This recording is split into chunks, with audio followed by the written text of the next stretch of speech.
Bienvenue sur l'Alignement, le podcast qui aide les entrepreneurs à construire une vie et un business sur mesure en affirmant leur singularité. Je suis Boris Duda, coach, mentor et entrepreneur depuis 8 ans. J'accompagne les entrepreneurs et les indépendants ambitieux à se créer une vie riche, libre et alignée avec leurs valeurs à travers la voie de l'entrepreneuriat. Ce podcast s'adresse à toutes ceux et celles qui veulent créer leur propre modèle de réussite, de succès, exprimer leur plein potentiel et développer un business florissant. J'aborde dans ce podcast l'alignement, mon approche unique de l'entrepreneuriat comme voie d'expansion personnelle. J'aborde des stratégies marketing et un business impactantes et minimalistes centrées sur l'humain et notre personnalité.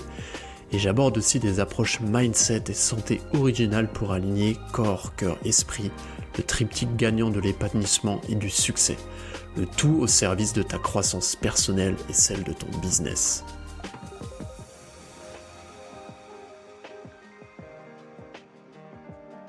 Bonjour à tous, aujourd'hui je vous retrouve pour un nouvel épisode de podcast en solo. Aujourd'hui on va parler d'un gros sujet, je vais revenir sur mes 7 années d'entrepreneuriat et je vais vous partager 8 leçons que j'aurais aimé avoir quand je me suis lancé en tant qu'entrepreneur.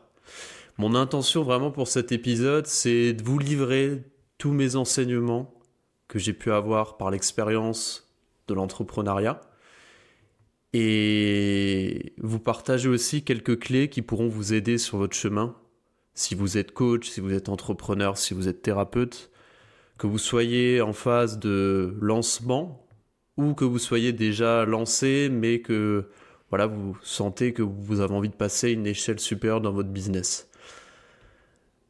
Donc petit aparté, tout ce que je vais vous partager ici dans cet épisode vient de 7 ans d'entrepreneuriat et durant ces 7 années j'ai exercé plusieurs casquettes. La première casquette quand je me suis lancé, quand j'ai quitté mon CDI chez Nature et Découverte en tant que community manager, je me suis lancé d'abord en tant que freelance en marketing digital et en réseaux sociaux. Je bossais avec des clients, j'échangeais mon temps contre de l'argent pour promouvoir les réseaux sociaux de marques, de startups, etc. J'ai eu une casquette également de formateur en réseaux sociaux, en publicité Facebook, pour certains organismes de formation. Et après, j'ai eu une longue période de 4 années où j'ai été dirigeant de startup, cofondateur de cette startup et responsable marketing. Donc on avait une startup qui s'appelait Doors, qui existe toujours, qu'on a revendu à un grand groupe et dans laquelle on mettait en avant des histoires, des séries littéraires à travers une application. Donc c'est vraiment une page de ma vie qui était très importante, dans laquelle on a fait des levées de fonds, on a développé une appli avec 200 000 utilisateurs. Bref, je vous passe les détails, mais c'est sans doute l'expérience la plus significative que j'ai eue en entrepreneuriat, parce qu'elle a été à la fois riche d'enseignements, très intense, et ça m'a amené dans mes retranchements. Donc ça, c'est vraiment très important, et j'en ai beaucoup appris de cette expérience-là.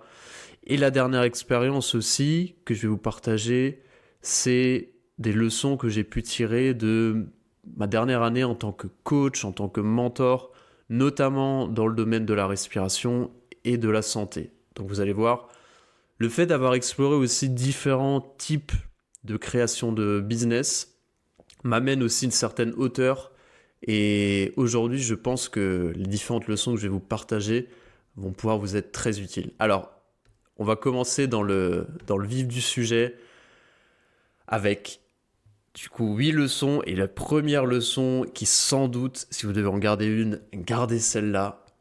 Quand on monte un business en tant qu'entrepreneur, en tant que coach, pitié, identifiez un problème à résoudre plutôt que partez d'une idée que vous avez en tête. Je m'explique. L'erreur de débutant que j'ai faite, classique, et plein de gens la font quand on démarre dans l'entrepreneuriat, souvent, le schéma classique, c'est j'ai une idée géniale que je trouve trop cool. Ah, et si on faisait, je ne sais pas, un stylo qui peut écrire de 10 couleurs différentes et en même temps s'effacer. Bref, ce premier exemple qui vient parce que je vois des stylos sur mon bureau. Après, je me dis, ok, qui a ce problème-là? Et après, je cherche des clients. Donc en fait, on a une approche où d'abord, on a une idée géniale, après on construit un produit-service avec cette idée, et après on cherche des clients. Et on essaie de voir, ok, qui a ce problème-là. Et souvent, ce qui arrive, c'est qu'on se rend compte que l'idée est trop cool, tout le monde nous dit que c'est trop cool, mais en fait, on répond pas vraiment à un problème. On crée une solution imaginaire pour quelqu'un qui n'a pas vraiment cette solution. On trouve ça cool, mais en fait, personne n'en veut. Je vous parle de ça parce que c'est un des problèmes que moi j'ai rencontré typiquement quand on a créé Doors, la startup, qu'on a poussé quand même très loin. On a quand même fait des levées de fonds, on a quand même fait monter l'appli à 200 000 utilisateurs, etc. Donc pour une appli de lecture, c'était chouette. Par contre, en fait, on était parti d'une idée qu'on trouvait cool. Ah, en fait, ce serait sympa de pouvoir lire des séries littéraires sur un téléphone quand je suis dans le métro. Ok. Et donc, on a monté ça parce qu'on trouvait ça cool. Tout le monde disait que c'était cool. Mais la réalité, c'est qu'en fait, il y avait plein de gens qui n'avaient pas envie de lire sur le téléphone. Il y avait plein de gens qui n'avaient pas envie de lire du tout. Et plein de gens qui nous disaient ouais, c'est cool ce que vous faites, mais en fait, en réalité, on voyait qu'ils lisaient pas. Donc on était parti d'une idée qu'on trouvait trop cool, d'adapter Netflix à de la lecture, mais en soi, j'ai envie de dire, tout le monde s'en foutait. Et on arrivait à un constat derrière, on se disait, ok, en fait, on essaie de... qui a ce problème-là, de peut-être lire plus, etc. Et on se rendait compte qu'en fait, personne n'avait vraiment ce problème. Donc on essaie de trouver des gens qui avaient un problème, qui voulaient lire plus, mais on trouvait personne. Donc ma leçon, c'est de vous dire, plutôt que de partir d'une idée géniale que vous avez en tête, vous trouvez ça trop cool et tout le monde vous dit que c'est trop cool, c'est souvent des signaux faibles. Si tout le monde vous dit que c'est trop cool, c'est peut-être qu'en fait, et vous répondez pas à un problème trop cool, ça veut dire ouais, ok, c'est sympa, mais est-ce que je vais vraiment faire appel à toi? Non. Partez plutôt de vous identifier un problème que vous avez soit eu personnellement, soit que votre entourage a pu avoir, soit un problème marché que vous identifiez très clairement. Vous allez chercher à mieux comprendre ce problème, soit parce que vous l'avez vécu vous-même, soit parce qu'un proche l'a vécu, soit parce que X ou Y raison. Et derrière, vous allez essayer de réfléchir à comment est-ce qu'on peut résoudre ce problème, proposer une transformation. Donc amener la personne qui est dans une situation A, j'ai un problème, à la situation B, j'ai trouvé la solution et j'ai transformé mon problème. Donc vraiment, moi, si j'ai un conseil, si vous êtes dans une phase où vous dites ok, je suis en train de réfléchir à le lancement de mon activité, ou ok, j'ai mon activité qui est lancée, mais ça marche pas comme je voudrais, vraiment recentrer votre activité, votre business sur la résolution d'un problème spécifique, douloureux, auquel vous pouvez apporter une solution très concrète. Pour ça, partez, réfléchissez à votre expérience personnelle, si vous avez résolu des problèmes dans votre vie et comment vous les avez résolus. Si ce sujet vous intéresse, j'ai fait un épisode dans l'émission 23 du podcast où je parle de comment est-ce qu'on peut identifier son monopole personnel, sa niche, son client idéal. Et ça répond en partie à cette idée-là de comment est-ce que je trouve un problème à résoudre et comment je propose derrière un positionnement qui a du sens. Vraiment, pour moi, c'est le point le plus essentiel. Et si vous partez, vous créez un business à partir d'une résolution de problèmes, tout sera plus facile derrière. Vraiment, tout sera plus facile parce que les gens sont prêts à s'engager avec quelqu'un qui résout des problèmes. On a besoin de résoudre nos problèmes dans la vie. Et si vous proposez quelque chose qui ne fait pas sens et qui n'amène pas à une résolution de problème, ça va être ce qu'on appelle dans le jargon entrepreneurial un nice to have. C'est quelque chose, ok, ça peut être cool, mais bon, j'ai pas vraiment envie d'investir de l'argent et du temps dans ce que tu me proposes. Donc vraiment, conseil essentiel.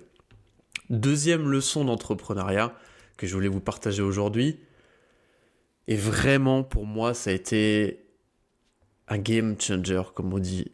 C'est débloquer sa peur de se tromper. Longtemps, j'ai eu le syndrome du bon élève. Et je pense que c'est vraiment très français. C'est vraiment très français, c'est de se dire, ok, j'ai pas envie de me tromper, j'ai envie que tout soit parfait. Et on nous a appris à l'école de fonctionner de cette façon-là, avec des notes, avec un système où le redoublement est perçu comme une punition, qu'on est mauvais, alors que vraiment, dans d'autres cultures comme les États-Unis, par exemple, l'échec, ce qu'on appelle l'échec, est valorisé dans le sens où ça peut être considéré comme une force parce qu'on s'est trompé, on a appris de son expérience et on a trouvé des ressources pour rebondir. Et vraiment, en entrepreneuriat, c'est essentiel de développer cet état d'esprit. Vraiment. Se détacher du résultat, voir l'échec comme un apprentissage qui nous apporte une information qui permet d'affiner notre jugement et de se créer une expérience. Vraiment essentiel. Je prends un exemple qui est tiré, me semble-t-il, d'un livre qui m'avait marqué à l'époque, qui s'appelle Les Vertus de l'échec, que je vous recommande de lire, si vous aimez bien lire. Et c'est quelque chose que j'ai aussi pu voir sur le terrain, c'est que, on va reprendre la comparaison entre la France et les États-Unis, c'est que, en France, un entrepreneur qui a planté sa boîte, souvent, ça va être difficile pour lui, dans la plupart des cas, de retrouver de l'argent auprès d'investisseurs parce qu'il a planté sa boîte. Aux États-Unis, ils ont une approche très différente et qui est très sensée, c'est de dire, ok, cet entrepreneur, il a planté une boîte, peut-être même qu'il en a planté deux, mais le fait de s'être planté 2 fois, il aura appris plus en se plantant, en faisant des erreurs, que quelqu'un qui n'a jamais lancé de boîte, qui se lance pour la première fois. Donc il y a plus de chances que, après s'être planté 2 fois, il réussisse pour la troisième, versus quelqu'un qui n'a jamais lancé de projet entrepreneurial. Et vraiment pour moi, ce point-là, il est essentiel et je vous invite à essayer de vous détacher de cette peur de vous tromper, de sortir du syndrome du bon élève. Et ça, pour moi, ça passe par observer son jugement quand on a peur, quand on tombe dans le perfectionnisme et vraiment se détacher de ça.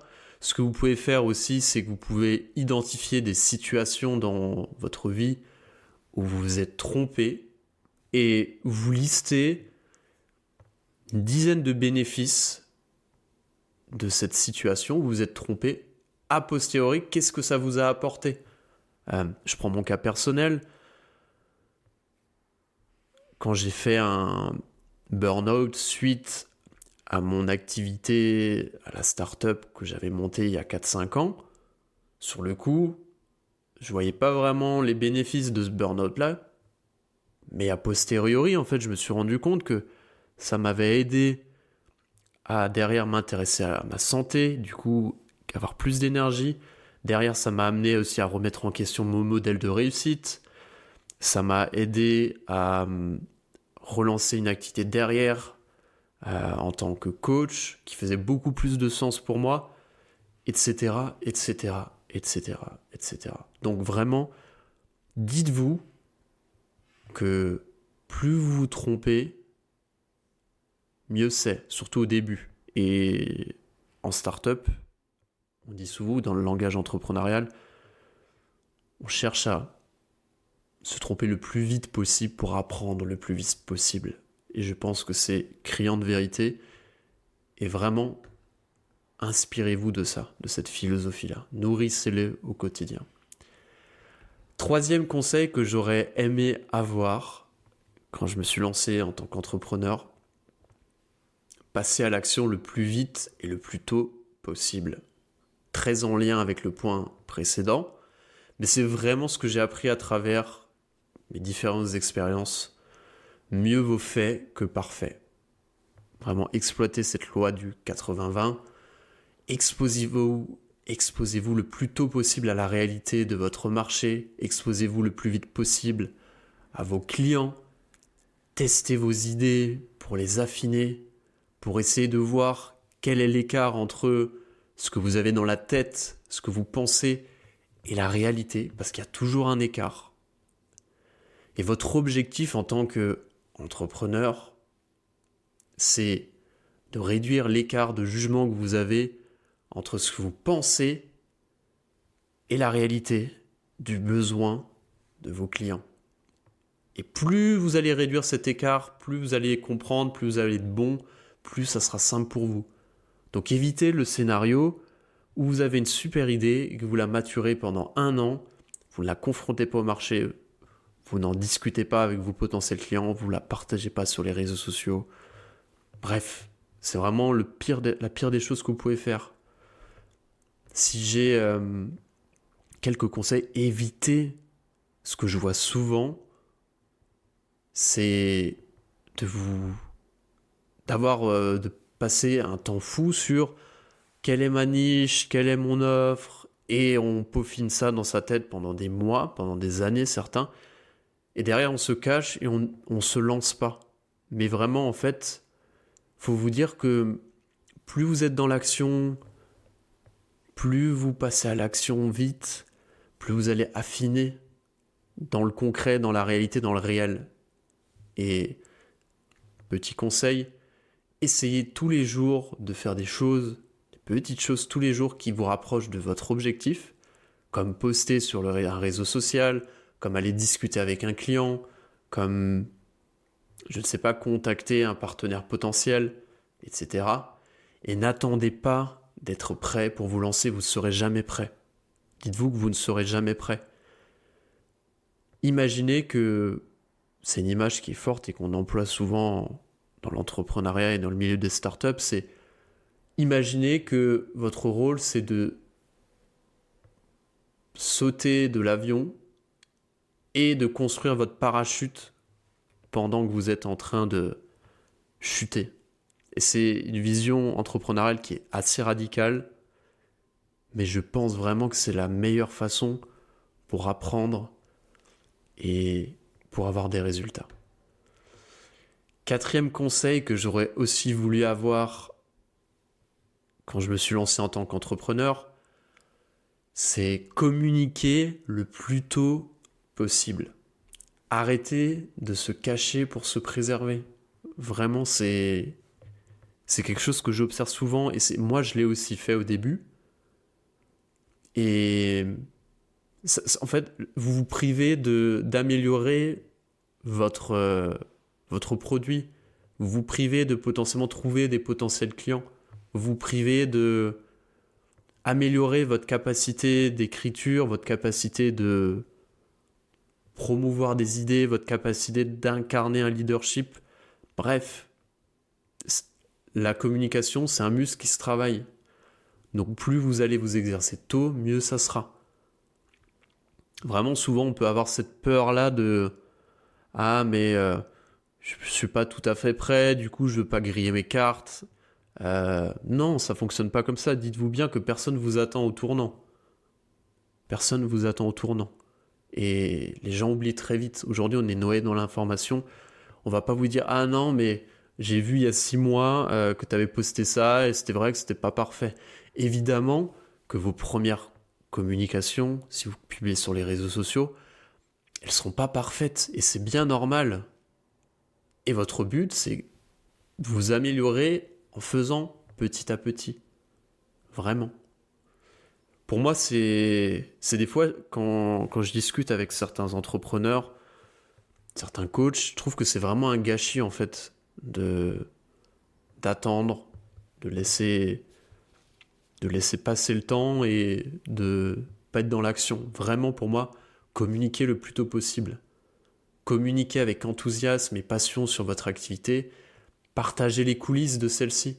J'ai fait un épisode, allez l'écouter, l'épisode 22, où j'explique aussi comment est-ce qu'on peut avoir une communication qui part de soi, qui part de ce qu'on vit, qui raconte les coulisses et qui, du coup, crée un effet magnétique parce qu'on crée de la proximité avec son audience.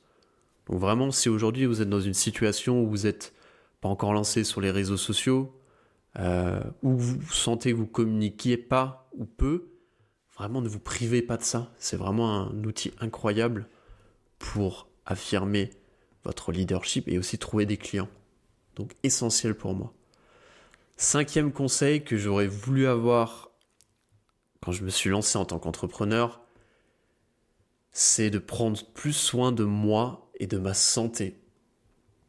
Alors vous savez, je vous en parle souvent, mais j'ai eu un burn-out à la fin de ma première start-up pour avoir trop tiré sur la corde, pour avoir pas écouté mon corps qui me disait de m'arrêter, pour avoir aussi joué des jeux qui ne me convenaient pas.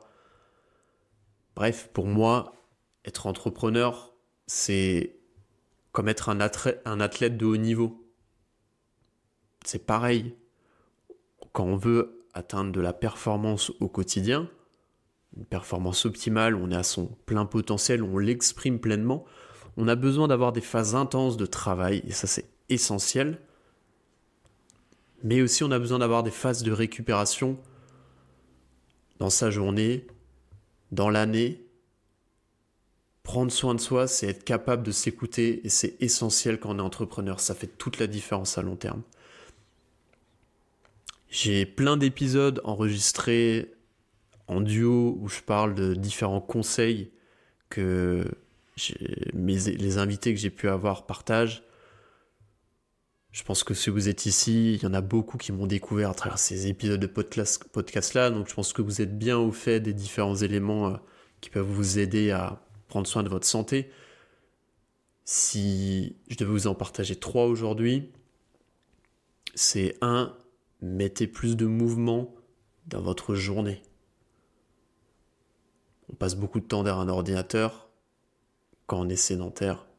Et le fait de bouger, de se lever, d'aller marcher, de faire quelques étirements, ça va vraiment vous aider à avoir plus de clarté mentale, à éviter d'avoir des problèmes de dos et puis vous aérer un peu l'esprit. Donc ça, c'est le premier conseil que je peux vous donner. 2e conseil, pratiquez, trouvez-vous des outils de stress management. Ça peut être la méditation, ça peut être la respiration. Vous savez que je suis très fan de la respiration. Ça peut être le journaling, ça peut être le sport. Bref, peu importe, trouvez quelque chose aussi quand vous sentez que vous êtes en train de déborder en termes de stress. Ayez des outils pour réguler tout ça. 3e conseil que je peux vous donner, c'est plus un conseil global sur une hygiène de vie en santé, mais vraiment alimentation. Faites attention à votre consommation de café, priorisez les bons aliments, protéines, priorisez les légumes, produits de qualité, de saison, bio. Faites attention aussi à repérer des aliments irritants qui peuvent venir inflammer votre sphère digestive, très important. Et je dirais aussi, autre conseil, ne négligez pas votre sommeil. 7-8 heures de sommeil par nuit. Bref, j'ai plein d'autres conseils. Je vous invite à aller explorer les différents podcasts que j'ai pu faire. Vous allez trouver beaucoup d'informations à ce sujet, mais globalement, dites-vous que c'est important de prendre soin de soi tous les jours, avec régularité, avoir des routines, et aussi s'accorder des temps de vacances, de répit durant votre année. Très important. 6e conseil que j'aurais voulu avoir quand je me suis lancé en tant qu'entrepreneur, entourez-vous de pairs entrepreneurs aussi, ou faites-vous accompagner. Je m'explique. L'entrepreneuriat, c'est les montagnes russes. C'est tout à fait normal.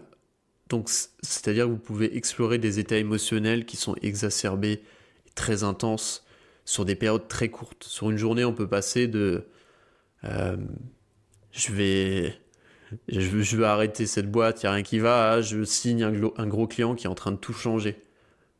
On peut passer des phases de bah ok, je suis trop stressé, il y a rien qui va, ok, il y a tout qui se débloque. Et ça, c'est relativement normal. Et c'est aussi très normal de rencontrer des difficultés au quotidien, des difficultés dans des phases de lancement de projet, de développement de projet.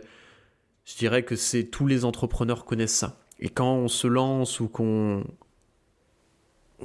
démarre, ça peut être un peu déstabilisant, surtout si on a eu des années de salariat derrière. Et c'est pas forcément, on peut se sentir un peu seul par rapport à ça, parce que souvent, on peut avoir l'entourage qui est dans un mode de vie qui est un peu différent, qui est dans le salariat, et qui peuvent avoir du mal à comprendre tout ça s'ils ne sont pas eux aussi entrepreneurs. Pour moi, vraiment, c'est essentiel de s'entourer d'autres personnes qui sont entrepreneurs, qui sont à un stade, au même stade que vous, ou qui sont peut-être plus avancés, parce que ça va vous permettre de prendre du recul, ça va vous permettre de pouvoir être écouté, d'être soutenu. En même temps, ça vous permet de faire aussi du réseau, mais ça va vraiment beaucoup vous aider dans votre processus d'entrepreneuriat et dans votre cheminement entrepreneurial. Aussi, ce que vous pouvez faire, alors je prêche un peu ma paroisse, hein, évidemment, mais faites-vous accompagner si vous sentez que vous avez besoin d'être soutenu sur du temps long. Faites-vous accompagner par un coach, par un mentor, allez chez un psy, un thérapeute, peu importe, mais ça peut être aussi bien d'en parler, d'être entouré dans ce qu'on est en train de faire et de pouvoir partager aussi ce qu'on vit. 3 conseils du coup que je donnerais. Soyez proactif et n'hésitez pas à aller rencontrer d'autres entrepreneurs, d'autres coachs pour simplement discuter, faire connaissance et vous sentir entouré. Vous pouvez utiliser des réseaux comme LinkedIn, Instagram et prenez le devant, soyez proactif. Vous pouvez faire aussi quelque chose que moi j'aime beaucoup et que je fais depuis quelques années, c'est faites un binôme d'appel avec... alors je m'explique. Faites un binôme avec peut-être un autre entrepreneur, un coach, qui est dans votre cercle d'amis, que vous voyez au téléphone ou que vous allez voir, boire un café toutes les 2 semaines ou tous les mois, et vous prenez un moment d'1 heure, 45 minutes, peu importe, et chacun expose ses problématiques du moment, et l'autre personne va faire effet miroir pour essayer de donner des conseils, essayer d'apporter des éclairages, et vous vous retrouvez comme ça toutes les semaines, toutes les 15 jours, tous les mois, ça dépend, à chacun de trouver son rythme, mais ça vous permet vraiment d'instaurer aussi un feedback régulier avec une relation avec qui vous avez confiance. Et 3e conseil que je pourrais vous donner aussi, c'est n'hésitez pas à vous faire accompagner, ça je l'ai dit plus tôt, mais ça peut vraiment faire accélérer aussi toute la croissance de votre entreprise et ça peut aussi vous permettre d'être beaucoup plus serein au quotidien et d'avancer plus vite sur votre activité. 7e conseil que j'aurais voulu avoir quand je me suis lancé en tant qu'entrepreneur, c'est que l'entrepreneuriat ne suit pas une courbe linéaire. C'est-à-dire que on pense souvent que quand on entreprend, plus on va avancer, plus on aura de résultats dans le temps, et que en fait tous nos résultats sont corrélés aux efforts. Donc en fait on imagine que on a une croissance qui est en ligne et qui avance de façon linéaire. Sauf que c'est pas du tout comme ça l'entrepreneuriat. L'entrepreneuriat, il y a des phases cycliques. Je dirais que c'est plus une courbe en dents de scie où on peut avoir des croissances fulgurantes, des baisses, des recroissances, des baisses. Et il faut voir l'entrepreneuriat comme un jeu de long terme. Et c'est pas pour rien que beaucoup d'entrepreneurs, au final, avant d'avoir réussi leur première entreprise, leur premier business, ils ont eu d'autres expériences avant qu'ils ont pu potentiellement planter. Et c'est assez fréquent. Donc dites-vous que l'entrepreneuriat, il y a des phases cycliques. C'est comme des saisons. Il y a des phases de construction, il y a des phases de néant où il n'y a rien qui se passe, ça nous paraît vide, on n'avance pas. Mais ces phases-là peuvent être nécessaires. Il y a des phases d'accélération dans lesquelles on sent qu'on a de l'énergie, on sent qu'on a une bonne offre, qu'on a de la demande, donc on va accélérer. Il y a des phases où on va élaguer, dans le sens où on a lancé plein de trucs et on se rend compte que, en fait, maintenant c'est le moment de créer, vraiment d'élaguer, de supprimer des choses, de se concentrer sur l'essentiel. Et en fait, c'est normal d'explorer ces différentes phases. Et je pense que c'est important d'avoir ce recul-là et de se dire que si, par exemple, vous rencontrez des phases où vous vous sentez un peu en baisse d'énergie, un peu déprimé, etc., ça arrive et c'est normal. Et des fois, on en a besoin pour passer à autre chose derrière. Le but, c'est d'essayer de quand même rester dans une dynamique positive et d'aller vers le mouvement toujours. Mais ça peut arriver de ressentir ce genre de phase. Donc concrètement, l'entrepreneuriat vous demande d'avoir une forte adaptation et de suivre ce mouvement-là, de suivre ce chaos qui peut exister à travers les différentes phases entrepreneuriales. Donc si j'ai un conseil, c'est posez-vous régulièrement la question de « Ok, aujourd'hui, je suis dans quelle phase ? Est-ce que je suis dans une phase de... J'ai besoin de faire de la croissance ? Est-ce que je suis dans une phase où j'ai besoin de structurer mon offre ? Est-ce que je suis dans une phase où j'ai besoin de tout reprendre à zéro ? Est-ce que je suis dans une phase où j'ai besoin de faire un break parce que je manque de clarté, je manque de vision ? Essayez de vous poser régulièrement et de vous poser cette question-là, c'est super important. Et le dernier conseil que j'aurais voulu avoir quand je me suis lancé en tant qu'entrepreneur, c'est choisir les règles du jeu auquel vous voulez jouer. Alors c'est un point que j'ai appris moi récemment, que je comprenais pas quand je me suis lancé. Donc je vous le partage et je pense que ça peut faire écho et sens pour vous, en fonction de à quel stade vous êtes aussi dans l'avancement de votre business. C'est qu'il faut comprendre que monter, par exemple, une startup, c'est très différent de monter une activité de coaching. Vendre des formations à 150 €, c'est très différent de vendre des accompagnements de coaching, ce qu'on va appeler plutôt premium à 3000 €. En fait, on n'a pas du tout les mêmes règles du jeu. Et je pense que c'est important de savoir à quel jeu on a envie de jouer, parce que ça détermine beaucoup de choses en termes de stratégie et en termes d'effort. Je vais vous prendre l'exemple, on va décortiquer un peu les deux exemples que je vous ai partagés.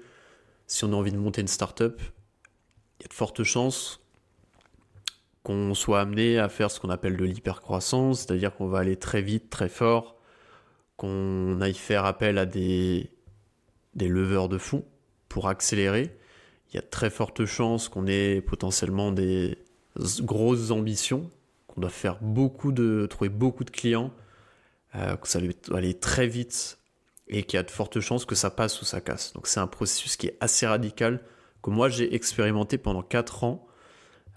J'en suis revenu parce que je ne me retrouvais pas dans ce modèle-là qui n'était pas écologique pour moi. Néanmoins, ça m'a beaucoup apporté parce que j'ai poussé mon organisme à l'extrême, et ce qui m'a amené pas mal d'enseignements aussi sur comment est-ce que j'ai envie d'entreprendre, quelles sont les différentes tactiques marketing, etc. Donc ça a été très intéressant. Pourtant, moi, je ne me retrouvais pas là-dedans. Quand on monte une activité de coaching, c'est un peu différent, par exemple, parce souvent on va être seul, donc on n'est pas entouré comme sur un business startup. Souvent, c'est une activité qui fait sens pour nous. Souvent, on va proposer de vendre son temps contre de l'argent.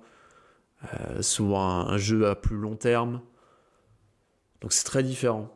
Et je voulais revenir sur l'autre exemple que je vous ai partagé, entre vendre des formations à 150 € plutôt que vendre des accompagnements premium à 3000 €. En fait, c'est pas du tout la même chose, parce que pour gagner votre vie, si vous vendez des formations à 150 €, et que vous voulez gagner, je ne sais pas, 4 000 € par mois, eh ben, il va falloir vendre beaucoup de formations à 150 € pour y arriver. Et donc, pour vendre beaucoup de formations à 150 €, il faut que vous ayez une grosse audience sur les réseaux sociaux. Ou potentiellement vous fassiez de la pub. Mais ça veut dire qu'en gros, votre jeu, ça va être de créer une grosse communauté, publier beaucoup sur les réseaux sociaux, être vraiment dans un processus actif où vous montez peut-être une chaîne YouTube à plusieurs milliers d'abonnés, etc., etc. Donc c'est vraiment, on vend des gros produits. Enfin, on vend des petits produits à une grosse audience. Alors que si on vend des accompagnements premium à 3 000 €, par exemple, on va être sur un jeu différent. On aura peut-être besoin de signer un client et demi, si on veut gagner 4 000 € par mois, durant le mois. Donc en fait, on va avoir des stratégies différentes. C'est qu'on va plutôt avoir des stratégies où on essaie de créer des conversations, on essaie d'apporter de la valeur, mais on est sur des dynamiques un peu différentes. On n'est pas sur des dynamiques de volume, on est plutôt sur des dynamiques de qualité. Donc c'est important de savoir à quel jeu vous voulez jouer. Parce que c'est des stratégies qui sont totalement différentes. Moi, aujourd'hui, ce que je propose dans mes accompagnements, et pour ceux qui se lancent, et pour ceux qui veulent, qui stagnent peut-être, ou qui n'ont pas les résultats qu'ils veulent, la stratégie de vendre des produits, ce qu'on appelle premium, entre 1 000 et 3 000 €, elle a beaucoup plus de sens parce que elle est plus simple à mettre en œuvre, et je trouve qu'elle est plus écologique aussi. Donc, pose-toi la question de qu'est-ce que tu as envie de faire. Est-ce que tu as envie d'être un créateur qui crée une grosse chaîne YouTube, par exemple, et qui va aller vendre des petits produits, et qui adore créer, et qui veut monter une grosse audience? Ou est-ce que tu veux plutôt avoir une activité où tu prends plutôt ton temps, et tu vas créer des vraies relations, et tu vas créer de la confiance, et tu vas accompagner les gens sur du temps long. Du coup, tu vas proposer des vraies transformations. Pose-toi cette question-là. Moi, je dirais que pour quelqu'un qui vraiment, qui aujourd'hui est coach, thérapeute, qui est formateur et qui gagne pas encore autant qu'il voudrait, ou qui est pas encore lancé, moi, je conseille vraiment de prendre cette stratégie de ok, je vais vendre des accompagnements plutôt premium, et je priorise ça versus des petits produits. Parce que sinon, en fait, c'est très compliqué de se retrouver avec des petits produits. En termes financiers et en termes d'impact, il faut savoir qu'il n'y a même pas 20% des formations à moins de 300-400 € qui sont visionnées. Moi, je l'ai vu dans certaines formations que j'ai pu faire sur mes accompagnements respiration. Il y a très peu de gens qui les regardaient. Et c'est les retours que j'ai eu de la plupart d'autres entrepreneurs qui font aussi de la formation de ce type-là. Donc vraiment, dites-vous à quel jeu vous avez envie de jouer, et c'est très important de l'avoir en tête. Je vous remercie en tout cas d'être arrivé jusqu'au bout. J'ai fini de vous partager tout ce que je voulais vous partager. C'est 8 leçons que j'ai pu tirer de mes 7 années d'entrepreneuriat. J'espère que ça vous a été utile. N'hésitez pas vraiment à me faire vos retours. Vraiment, je serais très heureux de savoir si cet épisode vous a parlé. Je serais très heureux aussi de savoir s'il y a des sujets qui vous parlent plus que d'autres, s'il y a peut-être des sujets que vous avez envie que je traite en épisode de podcast. N'hésitez pas à me faire un petit retour sur Instagram, en message privé, ou sur LinkedIn, où je suis très présent. Je vous demande aussi, si vous avez aimé de cet épisode, n'hésitez pas à aller partager l'épisode autour de vous et mettre une petite note de 5 étoiles. Vraiment, ça m'aide vraiment beaucoup aussi à développer de podcasts, et c'est vrai que je le demande pas assez, mais si vous avez 2 minutes devant vous, si vous pouvez prendre ce moment pour aller mettre une petite note de 5 étoiles, ça serait vraiment super. Et si certains d'entre vous ont envie de travailler sur leur business de coach, d'entrepreneur, et de trouver plus de clients grâce à un marketing humain et un système minimaliste de communication, N'hésitez pas à me faire signe. Je suis en train de clôturer les candidatures pour le lancement de mon programme en bêta. J'ai quasiment trouvé tous les candidats, plus 5 personnes qui vont démarrer avec moi. Si ça vous intéresse, n'hésitez pas à aller regarder le lien du programme et prendre rendez-vous avec moi. Et je serai très heureux de vous accompagner pour développer votre activité. Je vous souhaite une très belle journée et je vous dis à très vite. Bye bye.